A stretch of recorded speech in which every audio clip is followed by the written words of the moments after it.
guys, welcome to a new episode of Style Revival. Today we are going to revive the 1950s.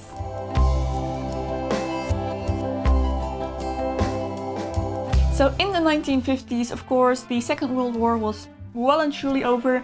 The economy started to pick up again a little bit, and people started getting more freedom in their personal lives to engage in leisurely activities and to spend their money on whatever new things that became available now after the war. So even though in beauty and fashion there is a strong continuation from the 40s to the 50s, there is also quite a strong contrast because the shapes and silhouettes and the makeup and hairstyles don't change that much compared to the 40s, but it is just that the whole feeling is different. The 50s are much more luxurious, and the trends are very much a celebration of all the new possibilities that are arising. So I personally feel like when people inspire their looks on a certain period in history, it is most often the 50s. The 50s are a really popular decade to kind of recreate in fashion, and you can actually see people in day-to-day life quite regularly who wear 50s inspired fashion and hairstyles and makeup. But it is very often the kind of extreme,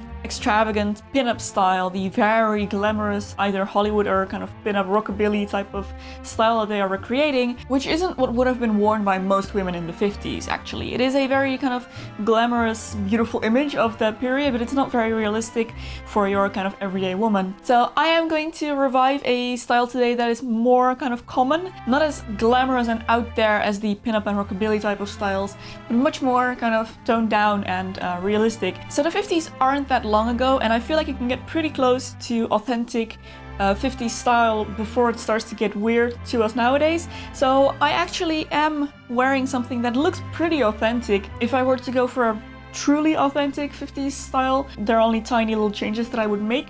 So yeah, we are going very authentic today, but still trying to make it a little bit modern because this is Style Revival anyway, and I'm going to attempt today to pull 50s fashion into modern day life. So let's begin with the makeup.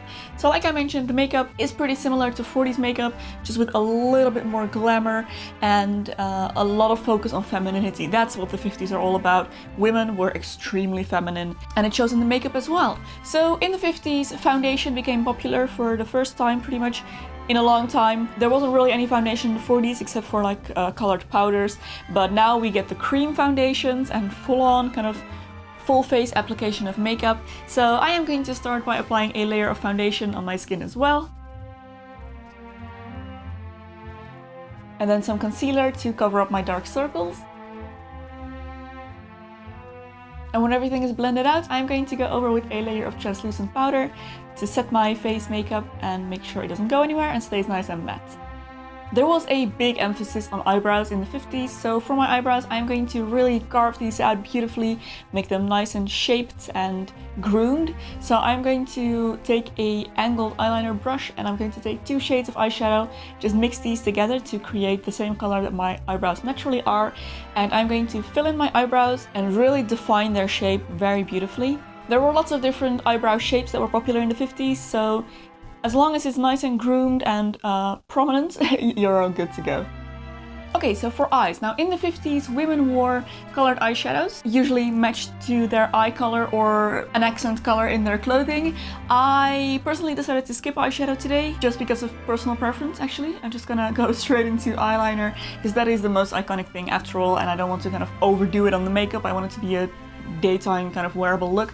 So I am going to take a gel eyeliner here, and I'm going to use a thin eyeliner brush to create a winged eyeliner. So just starting in the center of my eye, working my way outwards, then connecting the line on the inside of my eye as well, and of course creating the iconic wing, which we now most associate with the 50s makeup style.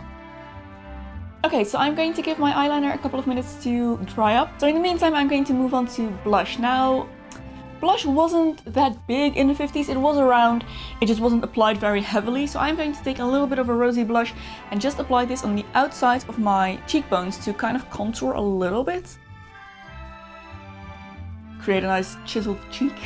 And then for the lips, I'm going to use a color that is somewhere in between red and pink. The 40s were all about the kind of true red, but in the 50s there was a much bigger variation of colors. Red was still the most popular color, but there were so many different tones of red and pinks and kind of orangey reds.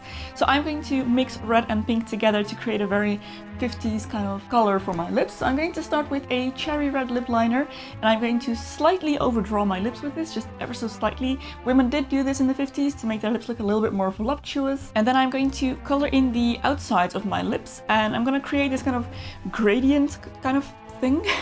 And this is going to make my lips look even more voluminous when I go over with the pink lipstick, which is the next thing I want to do. And as you can see, it creates a kind of 3D effect, makes my lip look even more full. So going back to the eyelashes, I'm going to curl them with an eyelash curler first, and then go over with a few layers of mascara on my top lashes. Now, women in the 50s wouldn't really have applied mascara on the lower lashes, maybe like for evening occasions, but I am going to apply a little bit of mascara on my lower lashes just for a bit of a modern look. But I am going to comb out the mascara straight away afterwards with a spoolie to kind of get rid of the clumps and just be left with a little bit of color, so that my lower lashes are tinted but not too kind of done up. So there is your makeup look already done. So moving on to the hair. Now, in the 50s, most women wore their hair short and curly. That was kind of the go-to style. Short and curled was in fashion. It was what was done. Since my hair is not really fit to do the whole short and curly style thing, I am going to go for a teenager's hairstyle, because teenage girls actually very often wore their hair in high ponytails, and you can see this style on kind of early Audrey Hepburn and early Brigitte Bardot as well. They have their hair in high ponytails. I'm going to do that as well. I'm going to gather all of my hair up in a high ponytail, comb my hair back.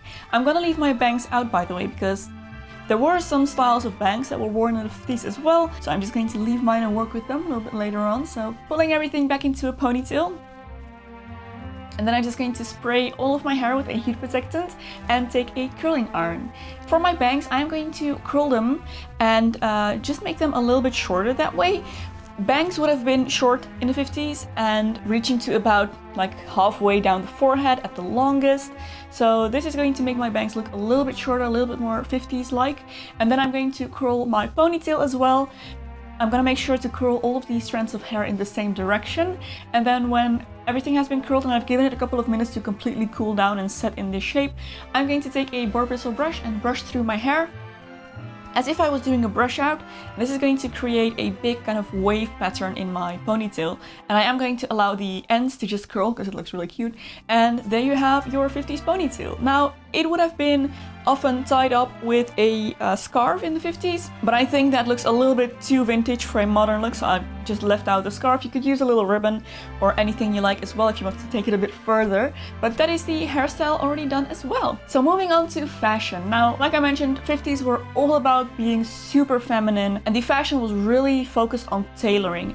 Clothing was beautifully sewn, beautifully cut. It was very structured, and there wasn't that much decoration. The style of the dresses was pretty simple, but it was all about kind of good craftsmanship. It was just very well constructed. And there were loads of variations, of course, in color and print, minor variations in style, but generally the silhouette in the 50s was pretty standardized. Women's looks were pretty uniform in the 50s as well. So you had your extremely feminine hourglass shape that was in every aspect of clothing. And I think when we think of the 50s now, the most iconic thing is the kind of big pleated skirt that reached to the knee or below the knee, and of course pencil skirts that were worn by older women, and when I say older I mean no longer teenagers.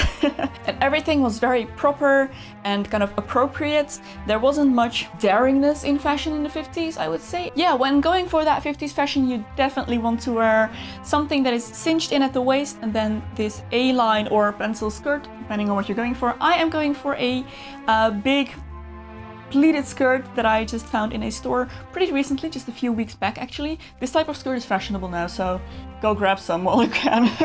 And I paired it with a bee-printed cardigan. Cardigans were popular in the 50s, so this is definitely something that emulates that style, and it has a very calm but still fun print, and the print is a little bit modern, I would say, but it is not something that would have been completely impossible in the 50s. For a true 50s look, you would want to button it all the way up, but because I'm trying to make it a little bit modern, I left a few buttons open, and I'm just wearing a black tank top underneath to match with the skirt and all my accessories and things like that. So for the shoes, I would say go for a simple pump. That is kind of the most 50s-like type of shit that you could wear, or ballet flats would work as well. Yeah, just keep it classic, simple, feminine, elegant, and you should be good to go. So there is your modern 50s inspired look, head to toe, completely done. So I really hope you enjoyed this video, guys. I hope you found it helpful. If you did enjoy the video, don't forget to give a thumbs up and subscribe to my channel. If you would like to support me on Patreon, I will have a link in the description box. Thank you so much. I will have another video here that you may also enjoy. You can go watch next. Thank you so much for watching, and I will see you very soon in my next video. Bye!